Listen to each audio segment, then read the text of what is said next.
आमर हूँ साधारणतः भुवनेश्वर रे ट्रैफिक जाम यातायातर समस्या बेसी रहुची। तो रिंग रोड हेले आमर यही सब समस्यार समाधान हो पारिबो कि 10 वर्ष भितर?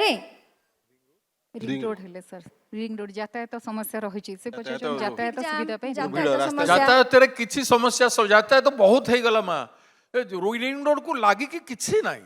रिंग रोड की गाड़ी लागी कि जो गांव अच्छे स्कूल नहीं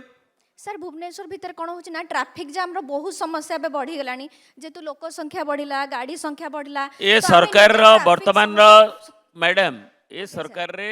ट्रैफिक इवैक्यूएशन करबा पई जो लोड होची भुवनेश्वर गोटे हैपनिंग सिटी हेची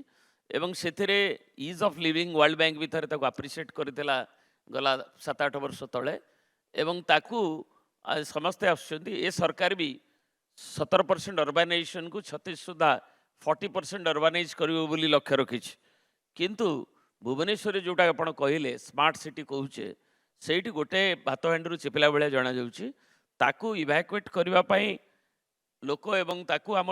गोल्डन ट्रायंगल संगे कनेक्ट करबा एवं बाकी नबा गोटे आमर थिला जो मेट्रो रेल ट्रैफिक अंडरग्राउंड रे किछि जीवो किछि ताकू चौड़ा हेकरी जीवो लेन बढ़िबो एवं ट्रैफिक रो लोड को नेकरी ठिकाना बाटरे इवैक्यूएट करिवे किंतु एमाने एमिति जे गोटे पुणी रेलवे जे श्रीधरन भाया लोक जहाँ को दि जाइए जो मैंने डेली रेल मेट्रो जनक भक्त भक्त रेल मंत्री थे भारी इमाक्युलेट इंटीग्रिटी एवं तांकू काटिदेले से बर्तमान से 700-800 कोटी स्टेट राजकोष पलैला जो टंका खर्च होता एवं ताकू बंद करदेले तुमको जदि खराब लगे जे बीजेडी सरकार करथिला एकू नवापाई कटक जाए तुम्हें तो कौच पारादीप जाए इकोनॉमिक कॉरिडोर तेणु पुरी की जोड़ी था जटणी की जोड़ी था पारादीप जाए नहीं था सो दैट आम आपण प्रगतिवादी स्टेप नेबे ना पछकू जीवे ये से तेणु ये ट्रैफिक रो समस्या आहरी भोग करने को आमको पड़ो कहीं प्रत्येक परिवार आमर बढ़ला इनकम आने कला प्रत्येक परिवार निश्चय 2टा मोटरसाइकेल थी गोटे गाड़ी थी तेणु एकू आमको ये सरकार ताजपई तांकर किसी कंक्रीट विजन नहीं उल्टा पछुआ स्टेप नौचंती एठी एठी सर एठी हमर एते झियो छंती आजिकाली जुगरे से नीट हो जी हो एसएसबी हो आरआरबी हो यूपीएससी हो 9 कोटी पिला परीक्षा दौरान मात्र जॉब अच्छी 6 लाख मु कौन सी गोटे झील कहबी से बड़ हो शिक्षा पाइला पर कौन हेबो किछि सियोर अच्छे कंपटीशन के सियोर अच्छे जे मु बड़ हो ए पोस्ट पाइबी कि ए चाकरी पाई परिबी जणे के कहलो frustration is not competition there is no guarantee there is no guarantee this is what our education defective system of the education तो जेनजी संदेह रे कोन करबे आगु को जॉब पाइबे कि लास्ट कमेंट्स नेबे लास्ट सर्वशेष रे मु गोटे कथा कहूची शेष प्रश्न अछि मैडम देशर विकास पई राज्यर विकास पई समृद्धि पई मेरुदंड को सजाड़िया दरकार एटलिस्ट 36 मसीहा को मेरुदंड को ठीक ठाक करिया दरकार मेरुदंड माने चाष मेरुदंड माने शिक्षा मेरुदंड माने स्वास्थ्य आ शिल्प शिल्प शिल्पीकरण हवा दरकार शिल्प नुह शिल्पीकरण जोड़े जोड़ा कि लिंकेज कथा कहते ancillary industry auxiliary industry linkage forward linkage backward linkage हेले राउरकेला स्टील प्लांट आज मरी न था नाल्को मरीगला मरीज ता चारिपट आंसिलरी एक्टिविटी किसी हो ना इंडस्ट्रियलाइजेशन हो ना खाली व्यक्तिगत इंडस्ट्री बाहर आसिक इंडस्ट्री खाली शोषण कर खाली बुहा चली एक्सट्राक्टिव एक्टिविटी बढ़िले देश एयरहोस्टेस मॉडल भलिया आज जो सुंदर अच्छी काली से सुंदरी रहिबो नाही मात्र 40 वर्ष पर ओडिसा सभापति भक्तचरण दास को रहिबो लास्ट अगस्त 12 तारिख रे जो एमएमडीआर संशोधन आईन पास हैला पाखापाखि 20 दिन और 16 दिन हो गलानी से ओडिशा पाखापाखि 1,20,000 कोटी टंका हरइबो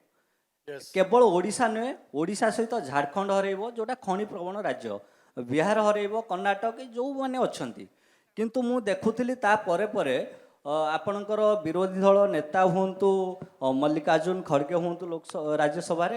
किंबा आपणकर लोकसभा रे राहुल गांधी हूँ पुणे रे एबे गोटे नेक्स्ट कार्यक्रम है सी स्टूडेंट किंबा महिला हूँ तांको समस्या को लेकिन से कले गोटे कार्यक्रम किंतु मु देखिनी जे जो एमएमडीआर संशोधन आईन ताकू लेकिन आपणकर जातीय स्तर नेता माने ସେପରି କିଛି ଗୁରୁତ୍ୱ ଆରୋପ ପ୍ରକାଶ କରିଛନ୍ତି କିମ୍ବା ସର୍ବସାଧାରଣ ସେମିତି କିଛି କ୍ଷୋଭ ପ୍ରକାଶ କରିଛନ୍ତି। ତେଣୁ ଏ ଯେଉଁ ମାନେ କ'ଣ କଂଗ୍ରେସର କିଛି ଦାୟିତ୍ୱବୋଧ ନାହିଁ କି ଯେଉଁ ଆପଣଙ୍କର ରାଜ୍ୟ ଯେଉଁ ମାନେ ହରଉଛନ୍ତି ଲକ୍ଷ ଲକ୍ଷ କୋଟି ଟଙ୍କା ହଉ, ଓଡ଼ିଶା ହଉ, ଝାଡ଼ଖଣ୍ଡ ହଉ, ବିହାର ହଉ, କର୍ଣ୍ଣାଟକ ହଉ, ତେଣୁ ତାଙ୍କୁ ନେଇକି କଂଗ୍ରେସର ଜାତୀୟ ନେତୃବର୍ଗଙ୍କ ସେତିକି worried ଅଛନ୍ତି କି ନାହିଁ? ଠିକ ଅଛି, ନାହିଁ। sir, ଆମେ ସେତିକି ମୋର ଆମେ ପ୍ରଶ୍ନ। ସେ ତାକୁ ନେଇ ଓଡ଼ିଶାରେ ସମଗ୍ର ଜିଲ୍ଲାରେ ଗତକାଲି ଏଜିଟେସନ୍ ହେଇଛି। 20ଟି ଏମ୍ପି ସାଇଲେଣ୍ଟ ରହିଲେ ଏବଂ ମୁଖ୍ୟମନ୍ତ୍ରୀ ସାଇଲେଣ୍ଟ ରହିଲେ। ତେଣୁ ତାଙ୍କ ବିରୁଦ୍ଧରେ ଗତକାଲି ଇଣ୍ଡିଆ ଆଲାଏନ୍ସ ପାର୍ଟି ସମସ୍ତେ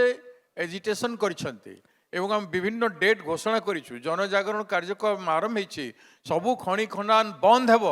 ଖଣି ଖଦାନ ବନ୍ଦ ହେଲା ପରେ ଆମେ ଗୋଟେ ବିରାଟ ଅଧିବେଶନ କରି ବିଭିନ୍ନ ଜାଗାରେ ବହୁତ ସଭା ସମିତି କରି ଜନମତକୁ ଆନ୍ଦୋଳିତ କରିବୁ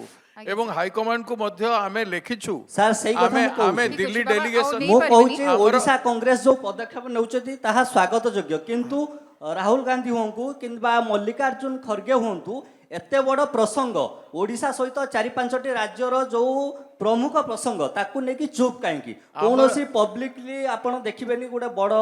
ଷ୍ଟେଟମେଣ୍ଟ ହଉ କିମ୍ବା ବଡ଼ ଡେମୋନଷ୍ଟ୍ରେସନ ହଉ, କୌଣସି ଜିନିଷ ଦେଖିବାକୁ ମିଳୁନି। ସେତିକି ମୋର ପ୍ରଶ୍ନ। ଆମେ ଗୋଟେ ଡେଲିଗେସନରେ ଯିବା ପାଇଁ ସମୟ ମାଗିଛୁ। ଆମେ ଯାଉଛୁ। ଆମେ ପାର୍ଟି ତରଫରୁ ଗୋଟେ ଡେଲିଗେସନ ଯାଇ ଆଲୋଚନା କରିବ ଏବଂ ପାର୍ଲାମେଣ୍ଟରେ କେମିତି ଉପସ୍ଥାପନ କରାଯିବ ସେ ସମ୍ପର୍କରେ ମଧ୍ୟ ଆମେ ଚେଷ୍ଟା କରିବୁ। ବିଭିନ୍ନ ଦଳ ପାର୍ଲାମେଣ୍ଟରେ ଉପସ୍ଥାପନ କରିଛନ୍ତି। ଏଇଠି ଆମର ଏଇ ଯୋଉ ଆମର ଆମେ ଯୋଉ MP, ଆମକୁ ଯେ ଆମର ଆମନ୍ତ୍ରଣ ଲୋକସଭା କରିଛନ୍ତି ତା MP ପାର୍ଲାମେଣ୍ଟରେ ଚେୟାରମ୍ୟାନ ଉପସ୍ଥାପନ ମାନସ ବାବୁ କରିସାରିଛନ୍ତି। ଅଛନ୍ତି। ବିଜେଡି ତରଫରୁ ରାଜ୍ୟସଭାରେ ବିଜନେସ ଆଡଭାଇଜରୀ କମିଟି ସେ ତାକୁ ଉତ୍ଥାପନ କରିଥିଲେ।